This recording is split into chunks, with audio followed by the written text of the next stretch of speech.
Hi, it's a Drafthouse Diary for Thursday, August 24th, when I finally, a month after its release, went to the Alamo Drafthouse at Littleton's Aspen Grove to see the Barbie movie.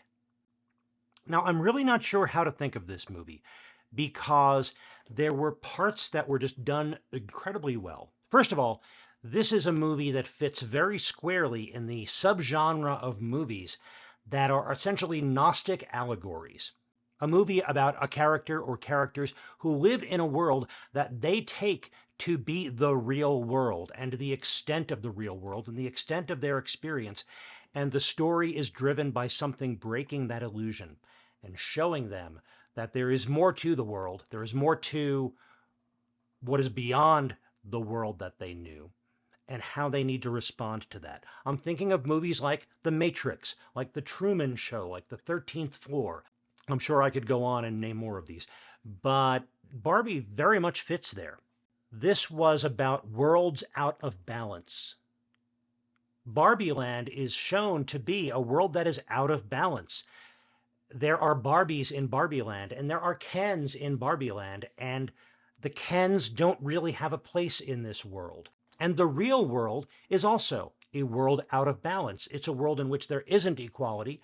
It's a world in which there is still enough of a patriarchal structure that when Ken takes the wrong lessons from that and brings them back to Barbie Land, what he builds is something that is even more out of balance than either of the worlds that we've seen before. So I kind of see what they're trying to get at, and that is an important message, the need for balance.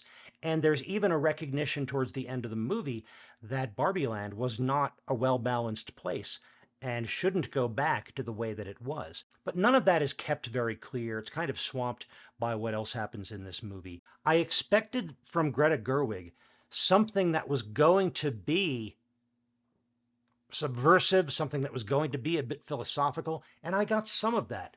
But the entire movie was hampered by the fact that it's Mattel's intellectual property, and Mattel insists on being in on the joke, even if they have their cute little self-effacing things. With all of the things that were added, with Will Ferrell playing the head of a whole bunch of Mattel executives who were trying to rein in Barbie.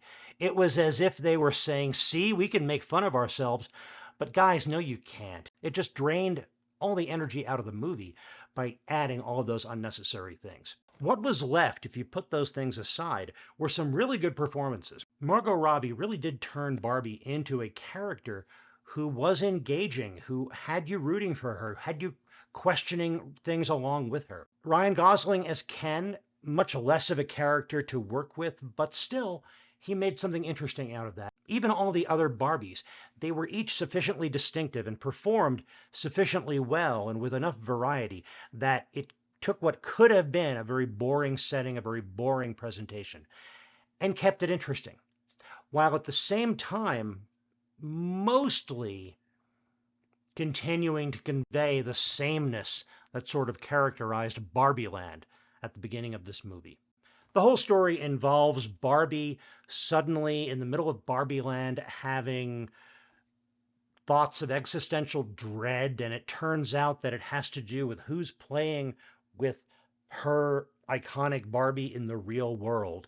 And she has to take a trip to the real world, learn about that.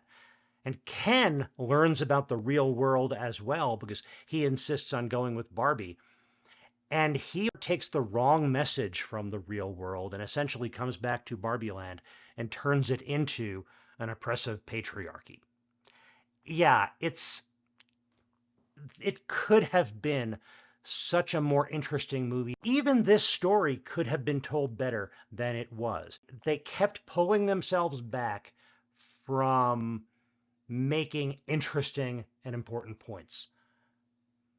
I think it was a wasted opportunity. I'm sure that Mattel and Warner Brothers are not going to agree with me because this has made a ton of money and we are already slated to get more Mattel IP turned into movies.